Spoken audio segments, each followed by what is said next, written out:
Chemistry बड़ी है बेवफा, रात को पढ़ा सुबह सब सफा। बट अब ऐसा नहीं है। यूट्यूब पर मैजिक केमिस्ट्री बाय लवली कल्ला के नाम से केमिस्ट्री का चैनल है। वहाँ पर क्लास 9 से 12 तक केमिस्ट्री पढ़ाई जाती है। जल्दी से जाओ, कोरोना का डर है, बाहर भी नहीं जाना पड़ेगा। सब्सक्राइब कर लो फटाफट, बिल्कुल फ्री में।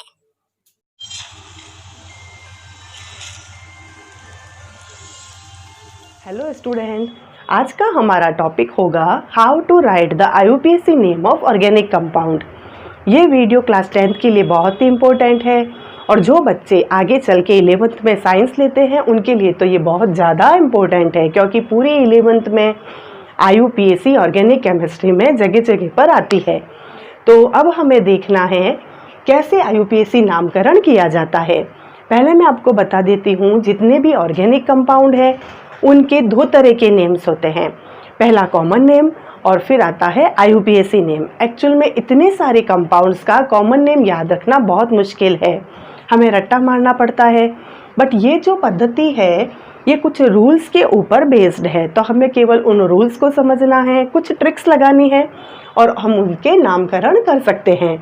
तो IUPAC पद्धति में कौन कौन से रूल्स हैं उनको देखने से पहले मैं आपको बता देती हूँ, वैसे आप लोगों को पता होगा फुल फॉर्म क्या होता है IUPAC का। IUPAC का फुल फॉर्म है international union for pure and applied chemistry. अब हम इनके कुछ रूल्स को देखते हैं ताकि हम ऑर्गेनिक कंपाउंड्स का नामकरण कर सकें। मैंने यहाँ पर कुछ प्रीफिक्सेस लिख दिए हैं और कुछ सफिक्स भी लिखे हैं। अगर कहीं पर 1 कार्बन प्रेजेंट हो तो हम मिथ लिखते हैं, 2 कार्बन प्रेजेंट हो तो एथ लिखा जाता है, 3 कार्बन प्रेजेंट हो तो प्रोप, और अगर 4 कार्बन प्रेजेंट हो तो ब्यूट लिखा जाता है, और अगर 5 कार्बन हो तो पेंट, 6 कार्बन हो तो हेक्स, 7 कार्बन हो तो हेप्ट, 8 कार्बन हो तो ऑक्ट लिखा जाता है, 9 हो तो नॉन और 10 हो तो डेक लिखा जाता है। अब हमारे दिमाग में आएगा ये सारे कार्बन कहाँ प्रेजेंट रहते हैं। मैंने आपको मेरी लास्ट वीडियो में बताया कार्बन में कैटेनेशन की नेचर पाई जाती है।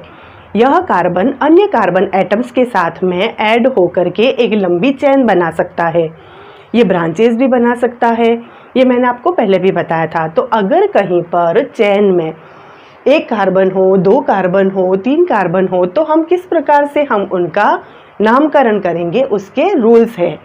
1 कार्बन हो तो प्रीफिक्स क्या लगेगा, 2 कार्बन हो तो क्या लगेगा, ये बताया है।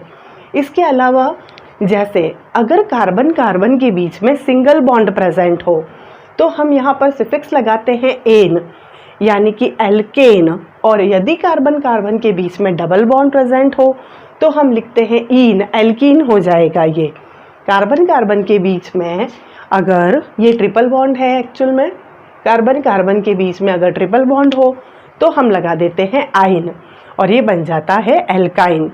तो ये हो गया एल्केन, एल्कीन और एल्काइन। इसके अलावा कुछ फंक्शनल ग्रुप्स भी है, इनकी हम प्रैक्टिस करेंगे, इनके एग्जाम्पल्स भी करेंगे। पहले हम कुछ फंक्शनल ग्रुप्स को देख लेते हैं, कौन कौन से फंक्शनल ग्रुप होते हैं। एक्चुअल में इनके नामकरण करने के लिए ऑर्गेनिक कंपाउंड का हमें इन चीज़ों की नॉलेज होनी बहुत ज़रूरी है। तो पहले मैंने आपको ये बता दिया, उसके बाद में बॉन्ड किस प्रकार से अरेंज रहते हैं और कौन सा बॉन्ड हो तो कौन सा सफिक्स लगता है, ये बता दिया।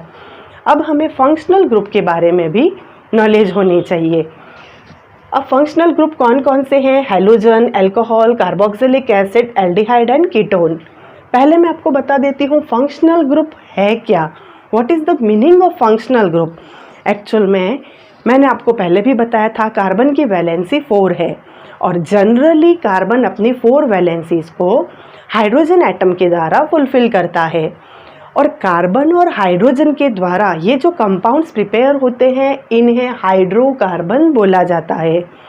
अब यहाँ पर से यदि किसी एक हाइड्रोजन को या एक से अधिक हाइड्रोजन को हटा दिया जाए, हटा करके कुछ दूसरे ग्रुप्स को यहाँ पर बिठा दिया जाए तो पूरे कंपाउंड की नेचर चेंज हो जाती है, और जो ऐड होने वाले ग्रुप्स हैं वे ही फंक्शनल ग्रुप कहलाते हैं। अब वो कौन कौन से हैं वो मैं बता रही हूँ। पहला है हैलोजन। हैलोजन को हम कैपिटल X से रिप्रेजेंट करते हैं। इसमें कौन कौन से आते हैं, क्लोरीन, ब्रोमीन और आयोडीन। इनके लिए प्रीफिक्स लगता है हेलो। कैसे लगेगा, मान लेते हैं कहीं पर केवल एक कार्बन प्रेजेंट है। जैसे कि मैंने बताया कार्बन की 4 वैलेंसीज है, जनरली वो अपनी 4 वैलेंसीज को हाइड्रोजन एटम के द्वारा फुलफिल करता है। तो इसका नाम क्या होगा? एक कार्बन है तो मेथ, सिंगल बॉन्ड ही है तो इसका जनरल नेम है मैथेन। अब हम क्या करेंगे, यहाँ से एक हाइड्रोजन को रिमूव कर देते हैं। इस हाइड्रोजन को रिमूव करके यहाँ पर कोई भी एक हैलोजन को ऐड कर देते हैं। मैं उदाहरण के लिए क्लोरीन ले रही हूँ। एक हाइड्रोजन को हटाया, यहाँ पर मैंने लिख दिया क्लोरीन। मैंने बताया इनके लिए प्रीफिक्स यूज़ में लिए जाते हैं, तो हम पहले बोलेंगे क्लोरो। अब क्या लगाएंगे हम? मैथेन, तो इसका नाम हो जाएगा क्लोरोमैथेन। मान लेते हैं मैं यहाँ पर क्लोरीन नहीं लगा करके एक हाइड्रोजन को रिप्लेस करके ब्रोमीन ऐड कर देती हूँ, तो इसका भी प्रीफिक्स लगेगा ब्रोमोमैथेन। अब मान लेते हैं यहाँ पर 2 कार्बन प्रेजेंट है, ये इस प्रकार से, पहला कार्बन, ये दूसरा कार्बन। इन दोनों कार्बन के बीच में ये सिंगल बॉन्ड, जैसे कि मैंने बताया कार्बन कार्बन के बीच में यदि सिंगल बॉन्ड हो तो हम ये लगाते हैं सफिक्स एन लगाते हैं। अब ये अपनी वैलेंसीज को एच एटम के द्वारा फुलफिल कर लेता है। पहली बात तो हमें ये ध्यान में रखनी है, पर कार्बन की वैलेंसी हमेशा 4 होनी चाहिए, 4 से कम या 4 से ज़्यादा नहीं करनी है हमें। तो यहाँ पर हर कार्बन की वैलेंसी 4 है, ये दोनों आपस में ऐड है। अगर हम इस कार्बन पर ध्यान दें तो इसकी पूरी 4 वैलेंसीज कंप्लीट है, इस पर ध्यान दें तो इसकी भी पूरी 4 वैलेंसीज है। अब इसमें से मैं इस हाइड्रोजन को हटा देती हूँ, इसको हटा करके यहाँ पर मैं ऐड कर देती हूँ कोई भी एक हैलोजन, ब्रोमीन लगा दिया। अब इसका हम कैसे नामकरण करेंगे? 1 2 कार्बन है और 2 कार्बन को एथ बोला जाता है, सिंगल बॉन्ड है तो ये एथेन तो है ही है। अब यहाँ पर ब्रोमीन ऐड है, ब्रोमीन के लिए प्रीफिक्स यूज में लिए जाते हैं, तो इसका नाम हो जाएगा ब्रोमोएथेन। अगर मैं यहाँ पर आयोडीन लगा देती हूँ तो इसका नाम हो जाएगा आइडोएथेन। 2 कार्बन है तो एथ, सिंगल बॉन्ड है तो एन, तो एथ प्लस एन एथेन। एक हाइड्रोजन को रिमूव करके मैंने हैलोजन लगाया, हैलोजन में से कौन सा? आयोडीन, उनका प्रीफिक्स लगता है हैलो। ब्रोमीन है तो ब्रोमो, क्लोरीन है तो क्लोरो, आयोडीन है तो आइडो, तो इसका नाम हो जाएगा आइडोएथेन। ये तो हो गया हमारा फर्स्ट फंक्शनल ग्रुप। अब सेकंड जो हमारा फंक्शनल ग्रुप है वो है अल्कोहल। उसको रिप्रेजेंट किया जाता है OH के द्वारा। ये रहा हमारा अल्कोहल, OH के द्वारा इसे रिप्रेजेंट करते हैं। इसका भी यही काम होगा, ये किसी भी एक कार्बन श्रृंखला में एक कार्बन के किसी एक हाइड्रोजन को रिमूव करेगा, वहाँ पर खुद जा कर के बैठ जाएगा, यानी कि रिप्लेसमेंट होगा। इसके लिए सफिक्स काम में लिया जाता है ओल। देखो मैंने पहले इसका बताया हेलोजन के लिए प्रीफिक्स, जबकि इसके लिए हम सफिक्स काम में लेंगे। अब इसका एग्जाम्पल ले लेते हैं।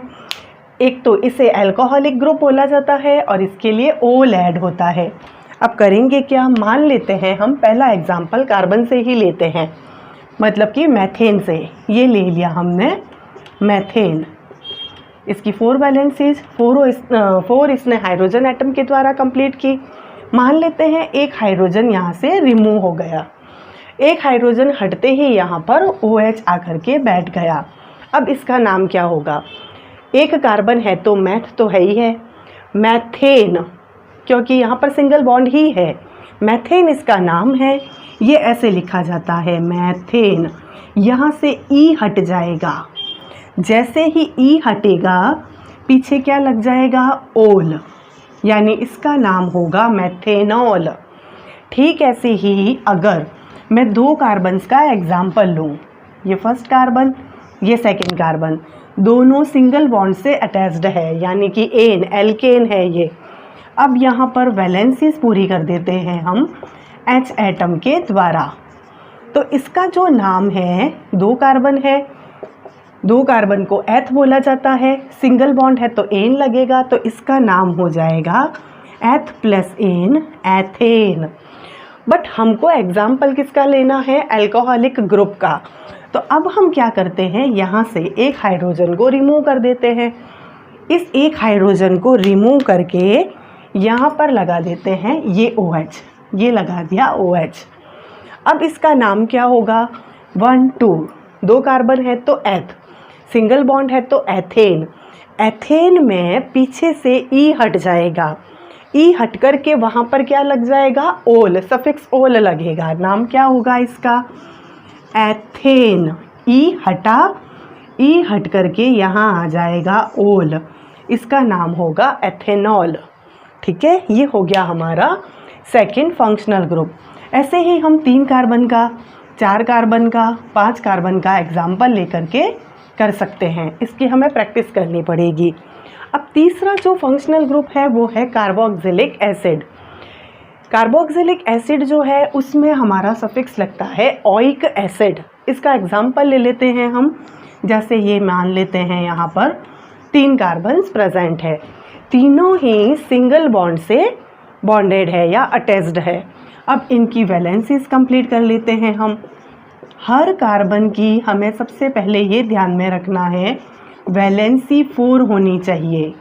4 से कम या ज़्यादा है तो हमने फॉर्मूला गलत लिखा है।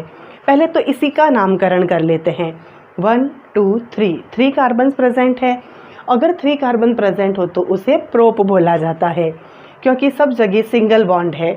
सिंगल बॉन्ड के लिए हमने सफिक्स लगाया था एन, तो प्रोप प्लस एन, इसका नाम हो जाएगा प्रोपेन। अब यहाँ पर यदि मैं फंक्शनल ग्रुप को अप्लाई करूँ, अब कौन सा वाला फंक्शनल ग्रुप है, कार्बोक्सिलिक एसिड, तो ये यहाँ लगा दिया मैंने, ये फंक्शनल ग्रुप यही है COOH।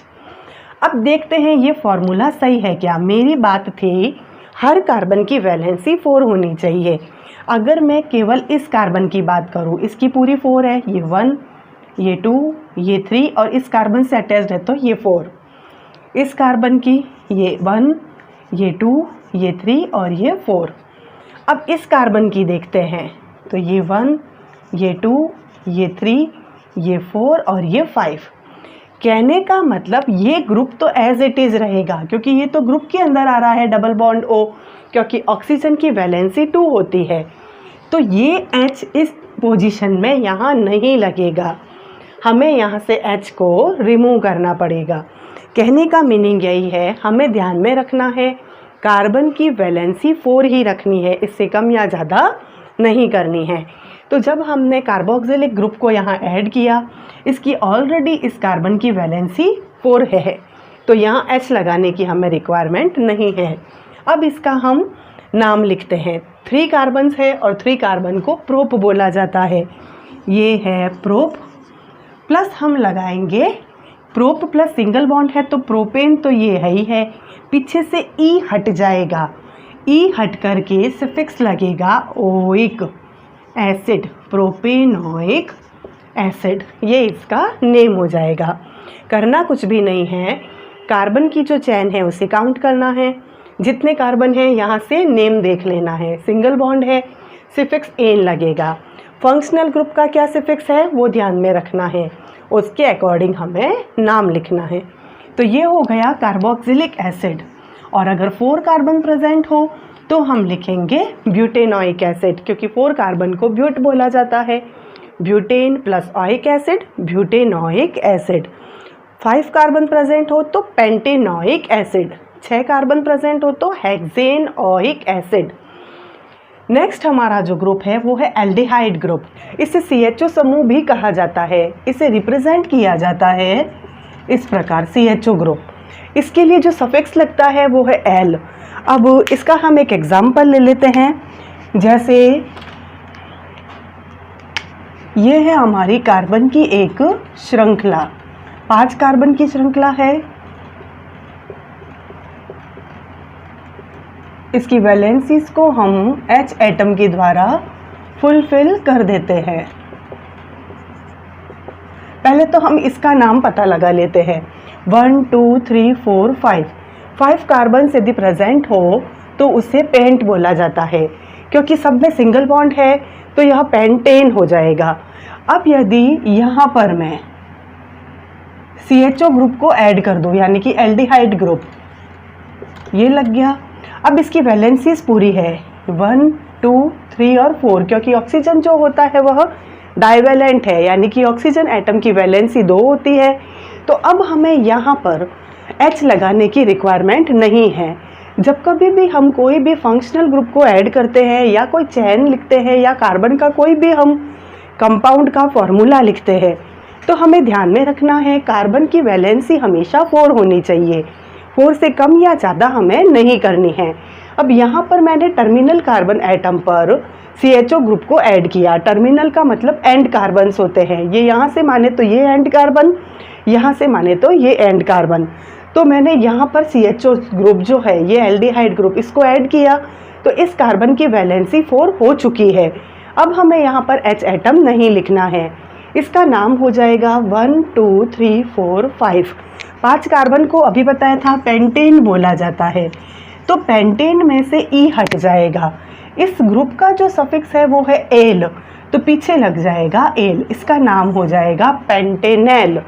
ठीक इसी प्रकार यदि मैं इस ग्रुप को यहाँ नहीं ऐड करके, इसको तो एज इट इज़ रहने देते हैं, इसे मैं यहाँ ऐड कर देती हूँ,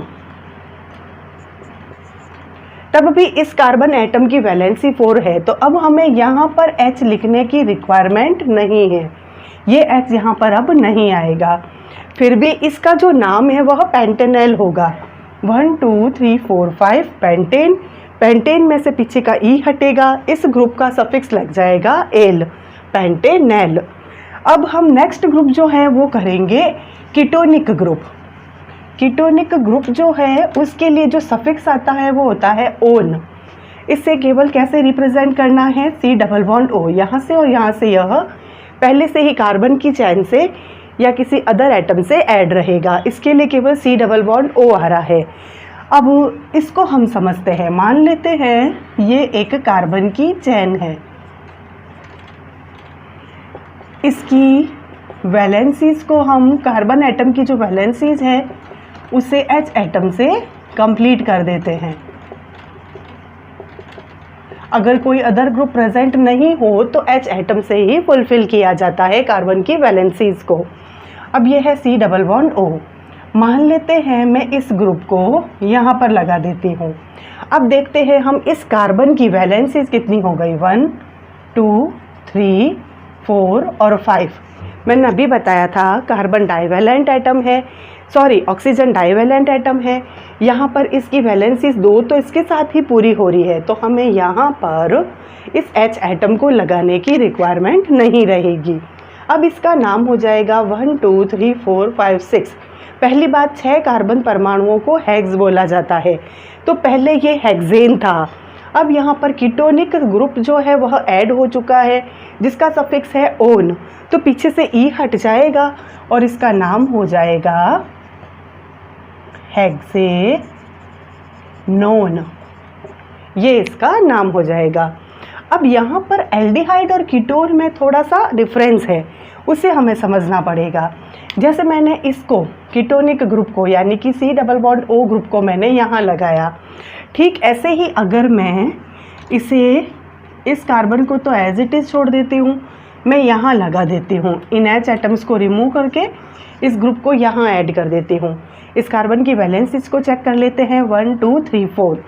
तो इसका नाम फिर से क्या हो जाएगा, 1 2 3 4 5 6। 6 कार्बन एटम को हेक्सेन बोला जाता है ड्यू टू सिंगल बॉन्ड, तो हेक्सेन तो ये है ही है। अब यहाँ पर ये ग्रुप आ चुका है कीटोनिक ग्रुप, तो इसका फिर से नाम क्या हो जाएगा, हेक्सेनॉन। बट यदि यही वाला जो ग्रुप है, अगर इसे मैं टर्मिनल कार्बन पर ऐड कर दूँ, डिफरेंस जो है मैं वो बता रही हूँ आपको, एल्डिहाइड और कीटोन में क्या डिफरेंस है।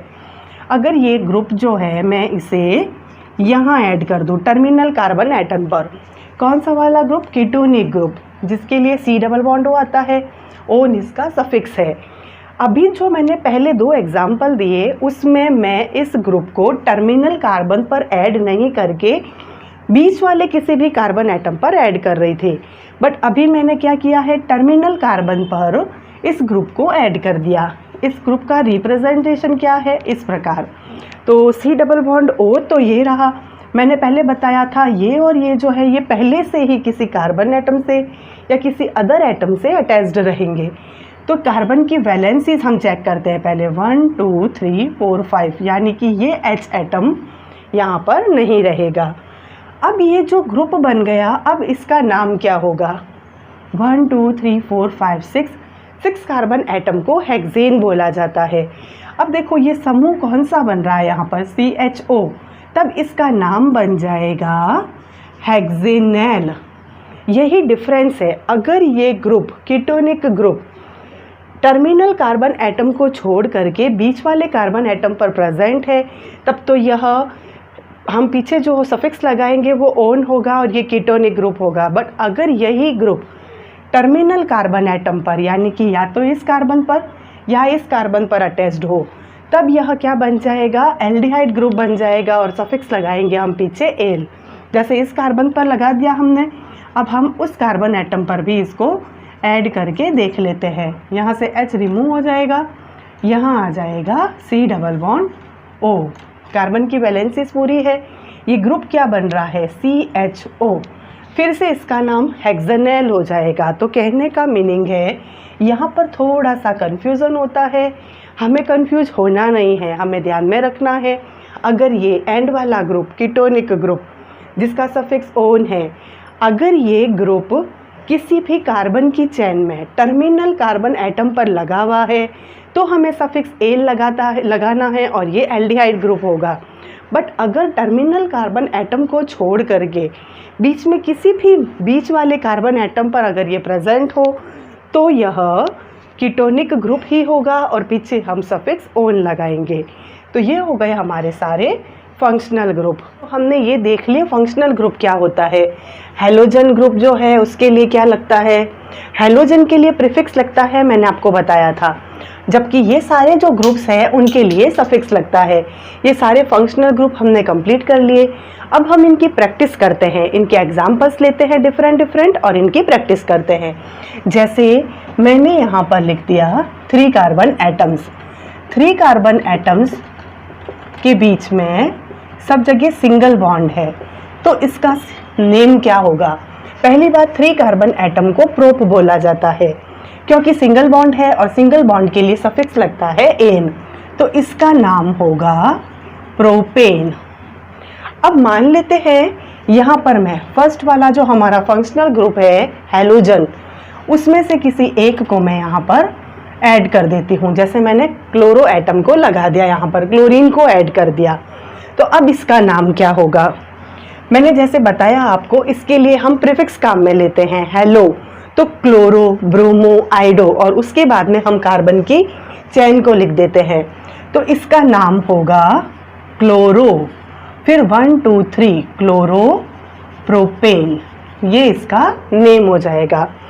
मान लेते हैं ये क्लोरीन एटम यहाँ प्रेजेंट नहीं हो करके हैलोजन में से यहाँ पर ब्रोमीन प्रेजेंट है, तो इसका नाम होगा ब्रोमोप्रोपेन। आयोडीन प्रेजेंट हो तो इसका नाम होगा आइडोप्रोपेन। अब इसी का हम एक और एग्जाम्पल लेते हैं। मान लेते हैं ये कार्बन की चेन जो है वो थोड़ी सी लंबी है, इसकी वैलेंसीज को हम H एटम की द्वारा कंप्लीट कर देते हैं। मैंने पहले भी बताया, अगर कोई other atom other group present नहीं हो तो हम H एटम से ही कार्बन की वैलेंसीज को फुलफिल करते हैं। ये जो क्लोरीन एटम था ये यहाँ ऐड है, एक ये क्लोरीन एटम यहाँ पर ऐड है, यानी कि कहने का मतलब हैलोजन ग्रुप जो है यहाँ पर फंक्शनल ग्रुप इस कार्बन की चेन में 2 जगह प्रेजेंट है, तो इस पोजीशन में इसका नेम क्या होगा? पहले हम क्या करते हैं 1 2 3 4 5 6 कार्बन की चेन यानी कि नंबर ऑफ कार्बन्स को काउंट कर लेते हैं, 6 है। 6 कार्बन एटम्स को हेक्स बोला जाता है क्योंकि यहाँ पर सिंगल बॉन्ड प्रेजेंट है, कहीं पर भी डबल बॉन्ड ट्रिपल बॉन्ड नहीं है। सिंगल बॉन्ड के लिए सफिक्स आता है एन, तो इसका एक नाम तो सिंपल जो नाम है वो तो हो जाएगा हेक्सेन। बट अब यहाँ पर 2 जगह क्लोरीन एटम प्रेजेंट है। अब क्लोरीन कहाँ पर है? एक यहाँ पर और एक यहाँ पर। इस पोजीशन में हम क्या करें? एक और रूल था, मैं लिख नहीं रही हूँ, ऐसे ही एक्सप्लेन कर रही हूँ आपको। ये जनरल रूल्स थे वो बता दिए मैंने आपको। एक रूल है, हम देखते हैं कि ये कहाँ पर ऐड है, तो जहाँ से ये क्लोज रहते हैं वहाँ से हम कार्बन की श्रृंखला की नंबरिंग करते हैं। जैसे अगर मैं यहाँ से काउंटिंग करूँ 1 2 3 4 5 और 6। तो क्लोरीन एटम कहाँ पर आ रहा है? कार्बन नंबर 4 और कार्बन नंबर 6 पर। बट अगर मैं यहाँ से काउंटिंग करूँ तो ये था लेफ्ट टू राइट, जो जनरल हम करते हैं।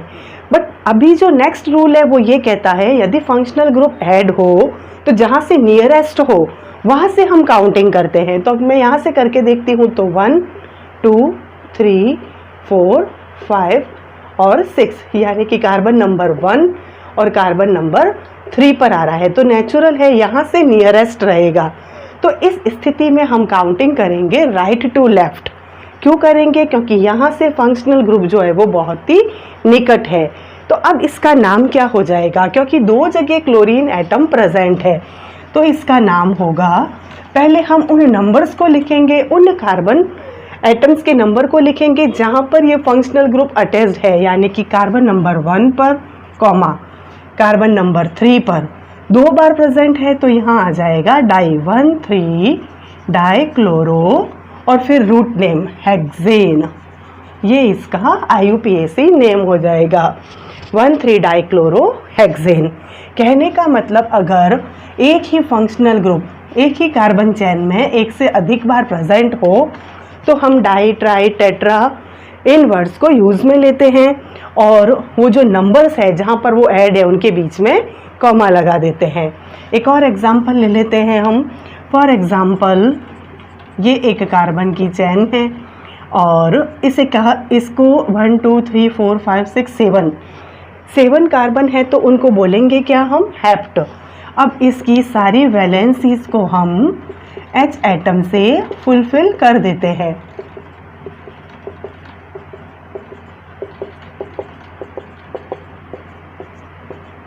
ये लगा दिए मैंने H एटम। अब हम क्या करेंगे? कुछ कार्बन पर हाइड्रोजन को रिमूव करेंगे। मैंने पहले भी बताया था फंक्शनल ग्रुप क्या होते हैं।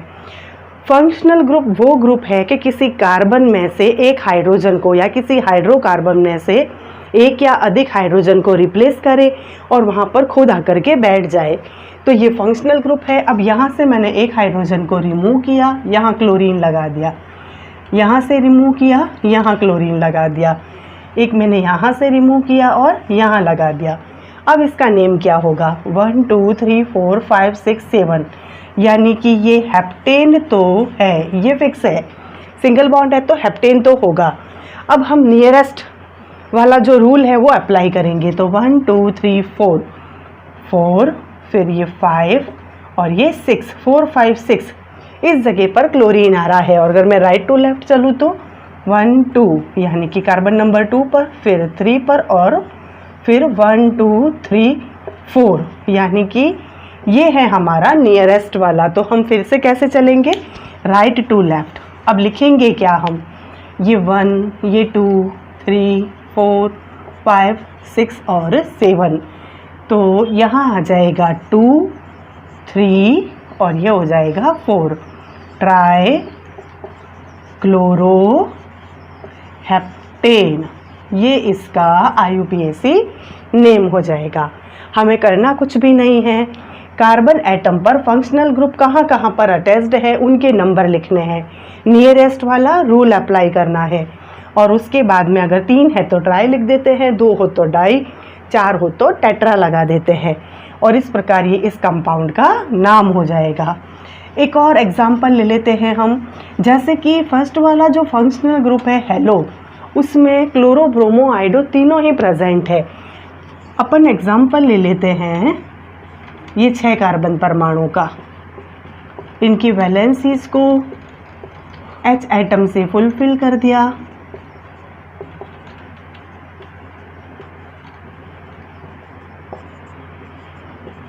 अब हम यहाँ पर लगा देते हैं क्लोरीन, यहाँ लगा देते हैं ब्रोमीन, है तो दोनों ही हैलोजन। अब इसका नेम क्या होगा? पहली बात हमारे को वो नियरेस्ट वाला जो है वो रूल अप्लाई करना है। सबसे पहले तो हमें कार्बन नंबर काउंट करने हैं जो कि कितने हैं? 6 कार्बन एटम्स हेक्सेन बोला जाता है, सिंगल बॉन्ड है तो हेक्सेन तो ये है ही है। इसके बाद में नियरेस्ट वाला रूल अप्लाई करेंगे। तो यहाँ से अगर हम चलते हैं तो हमें देखने से ही पता चल रहा है ब्रोमीन और क्लोरीन बहुत दूर है, यहाँ से बहुत ही क्लोज है। तो हम यहाँ से काउंटिंग करते हैं। तो 1 2 3 4 5 एंड 6। अब इसका नेम क्या होगा? यहाँ हम लिख देते हैं कार्बन नंबर 2 पर क्लोरो आ रहा है, कार्बन नंबर 3 पर ब्रोमो आ रहा है, तो हम लिखेंगे 2 क्लोरो 3 ब्रोमो फिर हेक्सेन। बट ये नेम गलत है। कारण क्या है? एक और रूल होता है, वो रूल अल्फ़ाबेटिकल रूल कहलाता है। जैसे ब्रोमो में बी आ रहा है, क्लोरो ये सी से स्टार्ट हो रहा है, तो हम यहाँ पर अल्फ़ाबेटिकली वाला रूल अप्लाई करेंगे। तो इसका ये नेम नहीं हो करके इसका नेम होगा 1 2 3। पहले हम ये लिखेंगे 3 ब्रोमो, फिर 2 क्लोरो, फिर आ जाएगा हेक्सेन। ये इसका नेम हो जाएगा IUPAC नेम। करना कुछ भी नहीं है, पहले हमें इसे प्रायोरिटी देनी है। कारण क्या है इसका? Alphabetically rule. कार्बन नंबर 3 पर ब्रोमीन अटैच्ड है, तो 3 ब्रोमो 2 क्लोरो हेक्सेन, ये इसका नेम हो जाएगा। नेक्स्ट एग्जाम्पल अब हम लेते हैं। ये तो थे सारे एग्जाम्पल हमारे हैलोजन ग्रुप के। अब हम ले लेते हैं अल्कोहलिक ग्रुप के। मान लेते हैं ये कार्बन की एक चेन है,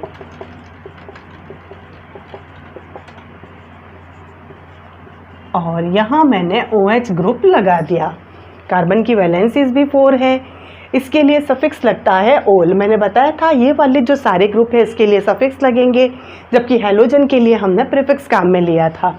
प्रीफिक्स क्या था? हेलो, क्लोरो, ब्रोमो, आइडो, इसके लिए ओल लगेगा। तो इसका मेन नेम क्या हो जाएगा? 4 कार्बन प्रेजेंट है तो ब्यूट, सिंगल बॉन्ड है तो ब्यूटेन, ओल है इसका सफिक्स, तो इसका नाम हो जाएगा ब्यूटेनॉल। और मान लेते हैं कि ये H एटम हट गया, यहाँ पर भी OH प्रेजेंट है, मतलब कि ये जो अल्कोहलिक ग्रुप है जिसे हाइड्रोक्सिल ग्रुप भी बोला जाता है, ये यहाँ पर भी अटैच्ड है और यहाँ पर भी। तो इसका नेम क्या होगा? पहले हम कार्बन्स को काउंट कर लेते हैं। 4 कार्बन प्रेजेंट है तो ब्यूटेन तो ये है ही। अब नियरेस्ट वाला 1 2 3 4 यहाँ से निकट है तो हम यहाँ से काउंटिंग करेंगे। अब कार्बन नंबर 1 और 2 पर ये वाला अल्कोहलिक ग्रुप प्रेजेंट है, तो हम क्या लिखेंगे यहाँ पर? 1 2 डाईओल ब्यूटेन, ये इसका नेम हो जाएगा 1 2 डाईओल ब्यूटेन या ब्यूट। अगर 3 हो तो यहाँ लग जाएगा 1 2 3, या जहाँ जहाँ पर वो प्रेजेंट है फिर ट्राई वर्ड को हम यूज़ में लेंगे। 4 हो तो टेट्रा। ठीक इसी प्रकार अब नेक्स्ट जो है वो है कार्बोक्सिलिक ग्रुप। अब मैंने कार्बोक्सिलिक ग्रुप के लिए जैसे मान लेते हैं 5 कार्बन एटम को सेलेक्ट किया है, और हम जानते हैं 5 कार्बन अगर प्रेजेंट हो तो उसके लिए पेंट वर्ड आता है। सिंगल बॉन्ड है तो पेंटेन तो ये है ही। यहाँ हम लगा देते हैं C double bond O OH, ये वाला ग्रुप COOH। इसके लिए सफिक्स आता है ओइक एसिड, ये ओइक, ये एसिड। कार्बन की वैलेंसीज पूरी है 1 2 3 4। इसका नेम क्या हो जाएगा? Pentanoic acid. 1 2 3 4 5 कार्बन प्रेजेंट है तो पेंटेन तो ये है ही, पीछे से ई हट जाएगा, पेंटेनोइक एसिड। एक हमें इसके लिए बात ध्यान में रखनी है, ये जो कार्बोक्सिलिक ग्रुप है ये भी हमेशा टर्मिनल कार्बन पर ही प्रेजेंट रहता है, ये बीच में प्रेजेंट क्यों नहीं रह सकता? एक बार हम ऐसे करते हैं, इसको किसी बीच वाले कार्बन परमाणु पर अप्लाई करके देखते हैं। ये है हमारे 5 कार्बन परमाणु, इनकी वैलेंसीज मैंने H एटम से फुलफिल कर दी।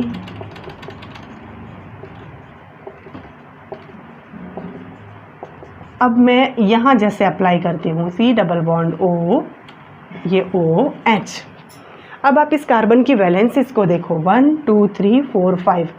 अगर मैं इसको कहीं पर भी लगाऊं, क्योंकि कार्बन इधर से और इधर से ऐड रहेगा, अगर मैं टर्मिनल कार्बन एटम नहीं लेती हूँ, किसी चैन में अगर इसको बीच में लगाती हूँ तो नेचुरल है इधर से और इधर से कार्बन पहले से ही किसी से अटैच्ड है।